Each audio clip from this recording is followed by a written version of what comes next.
Do you ever feel like you might be sabotaging yourself? Like, I'm not talking about you specifically, but I'm talking about this general idea of self sabotage because this is something that I think about a lot, whether or not there's this unconscious part of me that is secretly subverting everything that I do and ensuring that I never actually reach my goals. And this can be kind of insidious to think about because if there's somebody else trying to get in your way, then you kind of know what that is. But when it's a secret, deep under part of your own consciousness, then it creates this paranoia where you feel like you can't even trust yourself to accomplish your goals.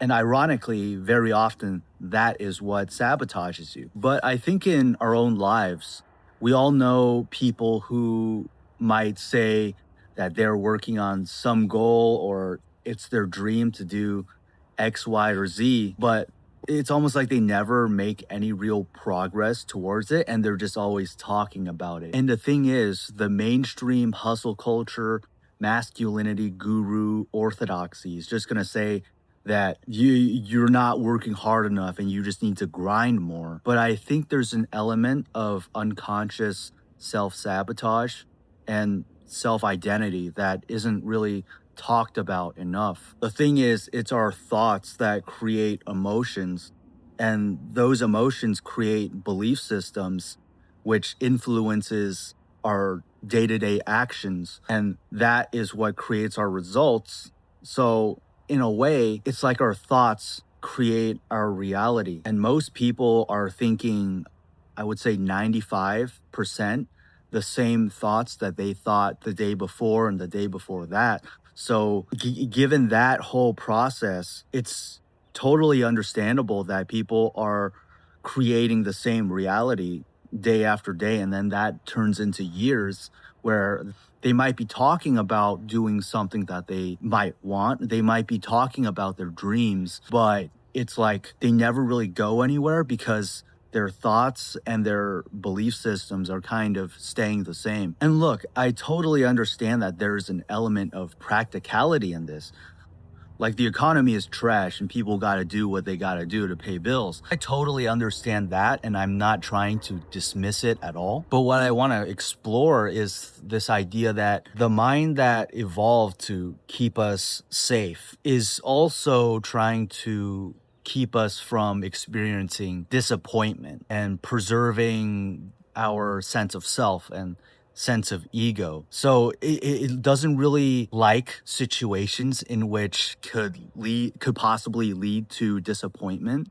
And that's why you will just unconsciously make up excuses to avoid discomfort. And I'm not trying to disparage anyone who does this because it's really just natural to do it. I do it all the time. But one thing I think about is that I live in California, and this is a place where people from all over the US and all over the world, this is where they dream of moving to and making it big. And simple logic dictates that not 100% of them are going to make it. Because if 100% of people made it here, then everyone would just move here. Logically speaking, there's going to be a small percentage of people that come here and then they get everything that they want and then it's happily ever after.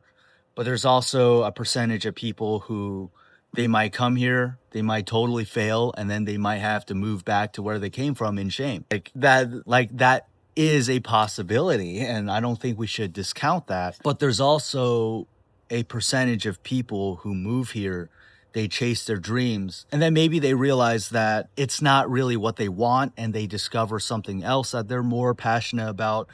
And so it works out in the end. And also, all of us want to be the type of person that has some kind of dream or goal or is ambitious, but none of us want to be the type of person that gives up everything in pursuit of that dream and then fails miserably and then goes back to where they came from. And then everyone else is just like, hey, remember that time you thought you could do that? And then it's just like, it's such a terrifying and miserable prospect that That's what keeps a lot of people stuck. And so it's just a lot easier for people to stay in the life that is familiar to them, not necessarily ideal, where they can have the fantasy of pursuing the dream that they have, but never actually work towards it. Or another way that this manifests is that they'll just keep moving the goalposts. So, for example, they might say, oh, I need to save up $10,000 before I make the move. But then when they hit $10,000, then they'll move the goalposts and they'll say, actually, I need to save up $20,000 or $30,000. And then it'll just keep moving further and further back. Or alternatively, they will reach like 9,500 if their goal is 1,000, and then they'll make some big purchase. And then every time they get close to their goal, they'll make some big purchase that keeps them just below ever reaching that financial goal. And it doesn't have to be money, it can be other things as well. But the point is, they're stuck in this endless stage of preparation, but they never actually do the thing that they say they're going to do. And the thing is, I do this a lot, right? But sometimes I will just think about how when I'm 60 or 70 years old and I'm looking back on my life and all the dreams and goals that I used to have, I'm probably gonna feel like shit if I didn't do anything about it.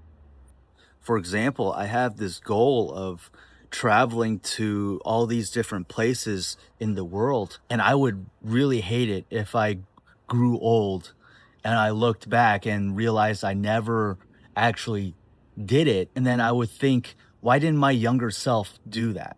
Do you know what I mean? It's like the dreams that you have when you are young are going to haunt you one day when you are old. I use this example a lot, but 2 years ago, I decided to just finally quit my job and just travel around the world for like an indeterminate amount of time. The thing is, I was trying to plan every single step of that. Like, literally, I would look up hotels, sites to see, and places to eat, and I would plan out every single day. Like, at this time, I will go to this place, and then afterwards, I will eat at this restaurant, and then I will have to plan the next hotel on this day. But then eventually there came a point where that just became way too rigid because there would be other things that I would want to do. And I just decided, you know what? Screw it. To hell with the plan. I'm just going to have faith in the unknown and just trust in that. But here's what I'm trying to say. You have to kind of create space for the unknown, because when you're trying to control for every single little variable, you're not really creating a lot of free space for good things to come into your life or for new things to happen. Like, you're trying to make sure everything is within the bounds of certainty. And that's what keeps everything the same, because your idea of what certainty is simply based on what you have known throughout your life up until this point. It's very much influenced by your past experiences and what you've already gone through. Now, obviously, I'm not advocating for people to be reckless. Like, definitely don't sell all your possessions and move to a new city just based on vibes, but just recognizing that you might have this propensity to prepare endlessly for something or always have some kind of reason why you're not ready. But the thing is, you're never going to reach that point where you feel 100% prepared and ready for the thing that you want to do. And thinking about this more, it's like self-sabotage is really just the unconscious habit of choosing what is certain, choosing what is known to you rather than having faith in the unknown and all of the possibilities that could come from that. Like, it's true, not everything is going to work out, but things tend to work out more when you have faith in your ability to trust the unknown rather than constantly trying to make everything certain and trying to control for every single little variable. Anyway, hopefully that was helpful. I'll see you on the next one.